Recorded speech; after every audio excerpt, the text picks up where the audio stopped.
Well, joining us on the set now is Jillian Truair, and she's with the Laguna Woods Professionals Club, and they're having a free senior health and business expo, and that's going to come up on Saturday. Thanks for joining us today on the program. My pleasure. Now, first of all, let's talk about the expo. It's health and business. So right. What does that mean? What are they going to see when they show up on Saturday?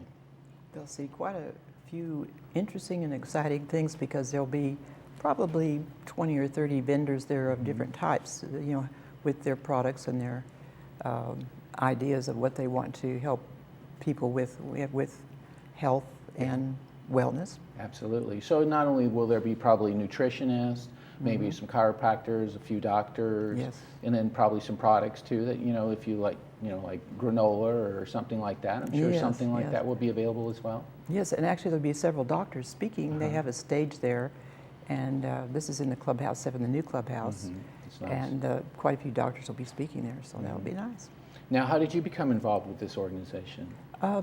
Actually, last year at Christmas time, I showed some of my work, and a young lady saw my work and said, "Gee, why don't you come aboard and show some more?" And so I did. And I thought, well, this is fun. Yeah. It's exciting. Is that young lady Leslie Coretti? Leslie Coretti. Leslie We all know Coretti. Leslie here. She She's a helps us out sweetheart. here at Channel 6 and helps with the Trading Post, and she's gangbusters. She is amazing, Yeah. amazing. She's- Miss Energy. Absolutely. And that's someone who's really taking good care of herself, and she has the energy to go on and put on a lot of activities like this. Yes, and has about 2 to 3 a month. Right. And so I'm looking forward to working with her and showing my artwork and helping her in any way I can. Let's talk about your art. You actually are from, in Hollywood. You were you a set designer, a painter, a scene designer? What do you call y'all? I was a scenic artist. Scenic artist. And I did set designs for all the big movie companies. Wow. And actually, it started out that I went in to help a crew of people fix one of the sets that got damaged real badly in shipment. And in doing so, they decided, gee, this is not bad. So they started using my company. I had 16 people working with me at the time. And they said, gee, we'll just call you the troubleshooter. And so with only my logo showing, they saw the logo and said, that's it. Grab this woman. And I would send my crew out to all different places in the United States and went to work and What kind of movies did you work on? Well, I worked on just fixing damaged sets and creating new ones for different movies. One of the exciting pieces I did was about a 300-foot long and 3-story high mural, which was very involved, and it was for Disney. And it was an exciting event because it was kind of a takeoff of some of their new movies that they came out with at the time, which was back in the 80s. And I had my crew of my people, 5, 5, and 5, and I was sitting across the street, way across the street, in my little director's chair with my laser pointer, and I would say, okay, you're red over here, green over here, and the whole thing. And when you're up close to the mural, of course, you just have these big squares, which I had all of that gridded off.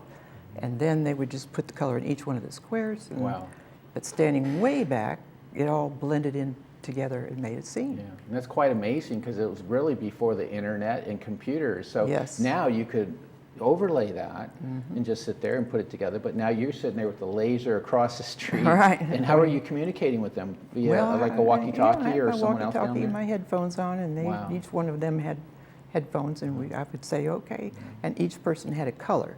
So each color, I'd say okay red or okay blue, green, and then they would go to their prospective squares and put their color in. And Disney's really particular because they're known for their color and their animation. So were they difficult to work with, or I imagine they were particular? They were very particular and very intense to work with because they are very fast-track people, and everything they did was needed to be done yesterday. And of course, yesterday had already passed, but we made it look like it was done right on time. Right, very nice. So it worked out. Now, while you were working, I think you were about 45 years old. You had many different things happen to you in your life, and I know you wanted to talk about that a little bit. Well, I worked for the movie people for about 20 years, on and off, and worked for all the major movie companies, and like MGM and Paramount and so forth. And in 1990, one day I had a little problem. I went blind in my left eye. You just woke up like that? I was driving, actually. Oh my gosh. And went completely blind in my left eye very suddenly. And it frightened me, and I thought, oh my gosh, what is this? And I ended up going to the doctors. They checked it out and said, well, you have optic neuritis, and we're going to run more tests. So they did, and discovered that I had multiple sclerosis. Wow. And I was stricken real hard at that time, and that was in 1990, and was in a wheelchair for about 10, 12 years, totally incapacitated. The entire left side of my body was paralyzed. So I was feeling very sad. My career ended abruptly. My marriage ended abruptly. My life, I thought, was ending abruptly. And I was going through the poor pity me thing. And one day I sat in my chair and I said, well, what can a person do in this wheelchair? What can you do? Where can you go? And I had always done a lot of painting, and I thought, well, I'll just paint something. And then immediately, my hand started doing a little shaking thing. I went, And the next thing I know, I was just creating these masterpieces. Wow. And I was stunned. I thought, this is very, very unusual. And the next thing after that was they just kept flowing through me again and again. And I said, I have to get up because I wanted to reach a corner over here or over here. Next thing I know, I'm up out of my chair and I'm actually functioning. And the more I painted, the better I got. Wow. And the more healthy I got. Yeah. And now you walked in here today into our set, so you're obviously not in the chair anymore. Not in a chair now. Wow, isn't that quite a story? It's exciting. And I began to realize, never give up. Absolutely. Everybody in this entire world has a gift of some sort. The key is find your gift, use it wisely, share it with the world. So your work has changed quite a bit from that point on? It as has. far as theme maybe, or both? Content? Content, theme, and the look has become much more detailed and more direct. And I do a lot of spiritual paintings now. Okay. And so I figured that I have a word that I need to spread, and this is the way to do it. This is my gift, so this is how I'll do it. Great. You'll have some of your work at the show on Saturday? I'll have quite a few pieces. Great. I'll have maybe 30 or 40 pieces there. I have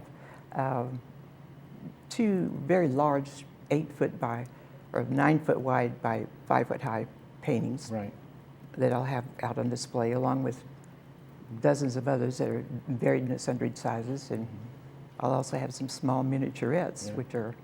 Those are fun, right? Yeah. So are you painting mostly at home, or do you actually come to some of the clubhouses here in our community and paint? Both, yeah. Most of the time I paint at home, and then I'll go to a place and show my art or sell it or wherever. So is your home full of frames and canvases and paints? Completely. The entire place is consumed with art. Absolutely. Nothing but art. I don't have a regular traditional lifestyle because my whole lifestyle is my art. Right, yeah. And you're fortunate too, because we have Laguna Beach, an artist colony right next door, and we have all these beautiful scenes, you know, throughout, you know, Southern California that, you know, can either sit in your mind, or you can go put yourself in a park somewhere and start to work. Well, that's true. And I did a large rehabilitation in downtown Long Beach and did several 100-foot murals there to try to enhance the place and make the city look better. And as they were working on it, you know, that whole main area, I love the color scheme that they use there. So there's plenty of stuff to work with now, and it's really been, I guess you would say they dolled it up quite a bit. So it looks a lot better than the old sailor days. That's right. Yeah, it does. Very good. Well, we look forward to this expo. It's going to be the Free Senior Health and Business Expo. It's going to be Saturday, March 22nd. That's from 10 o'clock until 2 o'clock. That's right here at Clubhouse 7, right down the street from us here, and it's on Moulton Parkway, and all you need to do is go right through the gate. They're going to have over 30 health and business participants and 60 educational workshop and guest speakers. It is presented by the Laguna Woods Professional Club, and if you'd like more information, be sure and give Leslie Coretti a call at 209-8846. And again, that's this Saturday, March 22nd. It's going to start about 10 o'clock. thanks so much for joining us on the program today. Very interesting. It's My a pleasure. pleasure to have met you. You've been in our community since 1999, so right. you know, continued success in your art, and we'll see you around the community. Great. Thank you so much. Well, it's been my pleasure. You bet. That's, again, the Free Senior Health and Business Expo coming up this Saturday. We'll be back with more right after this.